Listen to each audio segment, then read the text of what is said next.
Hey everybody, thank you so much for joining me as we begin to round the corner and we can see the light at the end of the tunnel as we move through 1 Peter in our Bible study, Everyday Church. Now, this week we are wrapping up chapter 3, which seems to be a big passage, but the great thing as we move towards the end of this is as Peter has established all of his talking points, at this point he begins to wrap it up and give us some very just clear instructions on what that looks like, maybe like a summary of what he's already said. So with that being said, let's dive in and let's just get right to it. Alright, so I have my Bible with me, I have my cup of coffee, and you'll notice today is a different location. I'm on my back porch, so if there's any wind noise or noise from our air conditioner, just bear with me. But when you have 4 kids, you sometimes have to make extra rooms available so everyone can just get their jobs done. Alright, so if you remember from last week, I gave you some homework, which was to finish reading chapter 3, verses 8 through 21, and I had a couple of questions for you. The big one is, what do you make of all this baptism language towards the end? But with that being said, we'll just dive right in and see what Peter is saying to this church in Asia Minor and what it says for us. So let's go ahead and look at verse 8 and verse 9, and what you'll see is he's starting to, at this point, summarize what he has been saying all along, and that's what he's going to do in chapter 4 and 5 as well. But at the end of, or at verse 8, he says, finally, all of you, finally, in other words, at the end of this discourse about, being subject to the emperor, being subject to your employers or your masters, and being subject to your husbands, he says, finally, all of you, without exception, all of you have unity of mind, sympathy, brotherly love, a tender heart, and a humble mind. He's getting back to that people set apart language. And what does he mean by having unity of mind? Well, it's really about having the same goals and same outcomes. It's not about having the exact same ideas of how all of this should look in practice, but unity of mind in terms of what their primary goal was going to be, and namely that is this people set apart that Peter has laid out in chapter 2. And this is the verse I really want to lean into because it's going to have a lot to say to us as we wrap up the study and our lesson today. But he says, do not repay evil for evil or reviling for reviling, but on the contrary, bless, for to this you were called, that you may obtain a blessing. For, and he goes on to quote a psalm, whoever desires to love life and see good days. I want to make sure, Psalm 34, let him keep his tongue from evil and his lips from speaking deceit. Let him turn away from evil and do good. Let him seek peace and pursue it. For the eyes of the Lord are on the righteous, and his ears are open to their prayer. But the face of the Lord is against those who do evil. What he's setting up here is really just a way to wrap up what he was saying in chapters 2 and 3, which is that if you're going to suffer for doing the right thing. In other words, I think Paul says it really well when he says all things are permissible, but not all things are beneficial. The entire second half of chapter 2 and the first part of chapter 3 is establishing that, yes, while we have freedom in and through Jesus Christ, it is not about exercising our personal grievances or our personal rights. That's not the goal of the freedom, but we have been set free to bless others, and it's through that way that we are blessed. So in other words, maybe a way to say that it says don't repay evil for evil. Maybe you could say it's not an eye for an eye anymore, right? So when he says don't, or reviling for reviling. In other words, you're going to be treated like garbage, but that doesn't give you a right to treat others like garbage. Or better yet, yes, you have certain rights that you've been afforded, certain privileges that you have because you are now in this Christian community, but that doesn't mean that the goal is to seek out opportunities to exercise those rights. Instead, your goal is to be able to see how you can use that freedom to serve others. All right, so just hold on to that because we're going to get back to that. especially when you think about that's what he's saying when he says honor the emperor, right?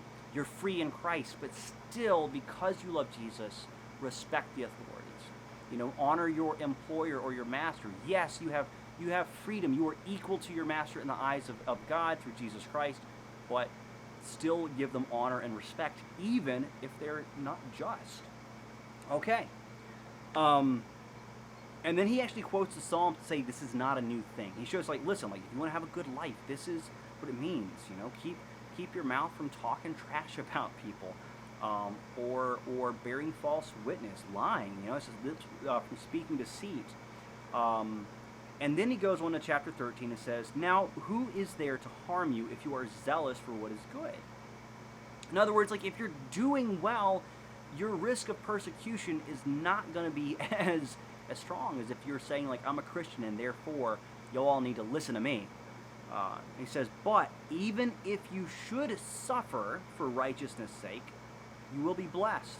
Have no fear of them, nor be troubled, but in your hearts honor Christ the Lord as holy, always being prepared to make a defense to anyone who asks you for a reason for the hope that is in you. Yet, do it with gentleness and respect, having a good conscience, so that when you are slandered, those who revile your good behavior in Christ may be put to shame. For it is better to suffer for doing good, if that should be God's will, than for doing evil. That's a lot. It's a way that Peter makes sure you can't weasel out of what he's trying to say. And that is really sort of the theme, the catechetical, the teaching theme in this text, which is, listen, just do the right thing, which is serving your neighbors, loving each other earnestly. He says, having sympathy, brotherly love, a tender heart, be humble, even if that means you suffer. And if you suffer for doing the right thing, just do it in such a way that they will be ashamed of the way that they made you suffer. All right? In other words, it's not one of those situations where you say, well, you know what? They're just as bad as I am. Or I can't believe that they would treat the church this way. We should really stand up and do something about it. And he's saying, yeah, you should. You should serve your neighbor, love them, have sympathy, and have gentleness and respect.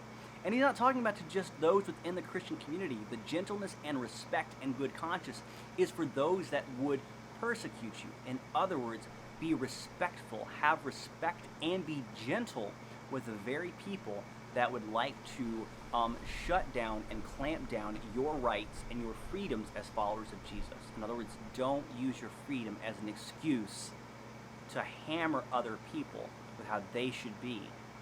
And also, don't use it as an excuse to exercise your right to take care of personal grudges, right? My boss is a jerk, and therefore or my master treats me terribly, so I'm gonna run away, and I'm gonna ruin him economically.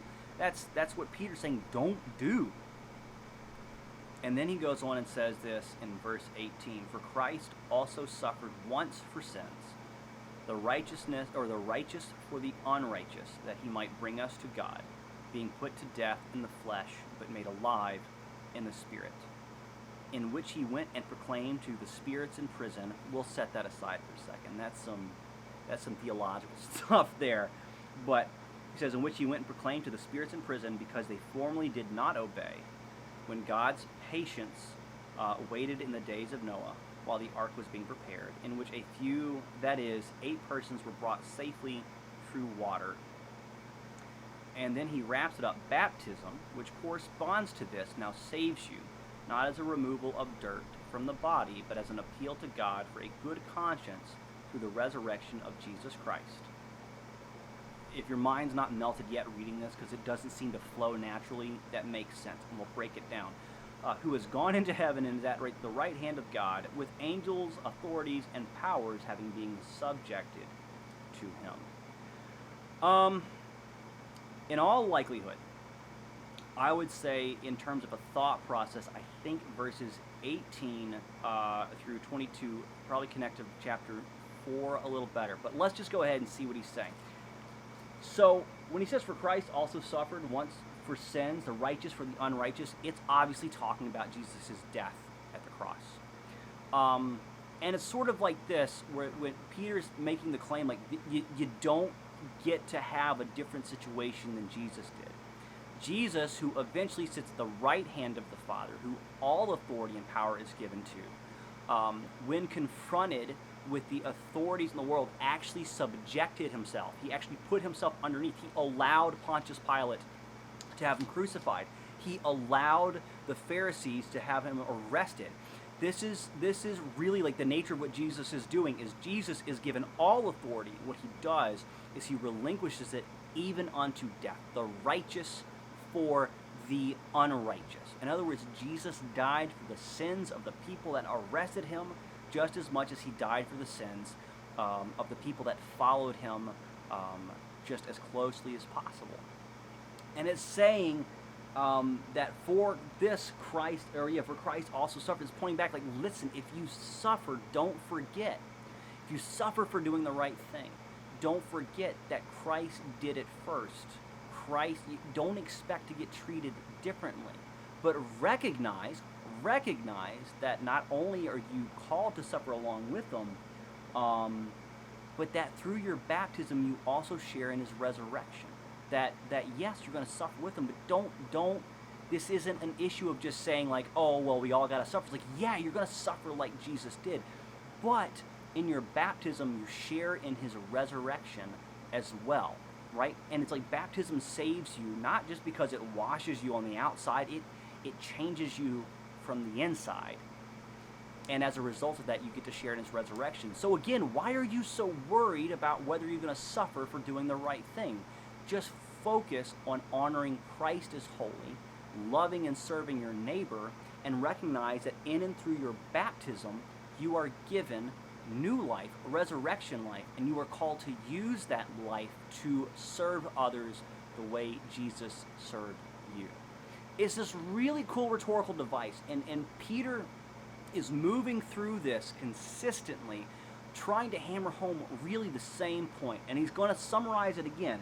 But he just takes these moments, right, where at the beginning of verse 8 in chapter 3, he says, finally, all of you have unity of mind, sympathy, brotherly love, a tender heart, and a humble mind.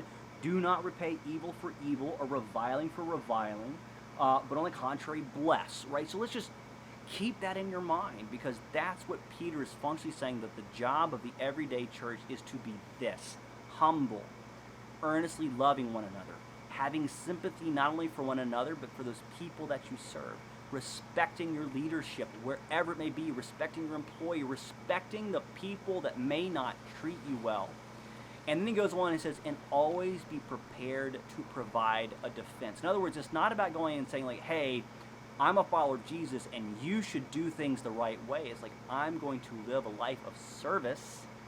And if you ask me why I would tolerate all of this garbage, I will say it's because Christ suffered, I will also suffer. But because Christ was raised from the dead, in my baptism, I get to share in his life, because he is truly king and he is truly God. All right, so that's a lot of information, but I wanted to get that because for me at this point, and especially at this cultural moment, this is when First Peter starts to speak to our culture specifically and really well. It's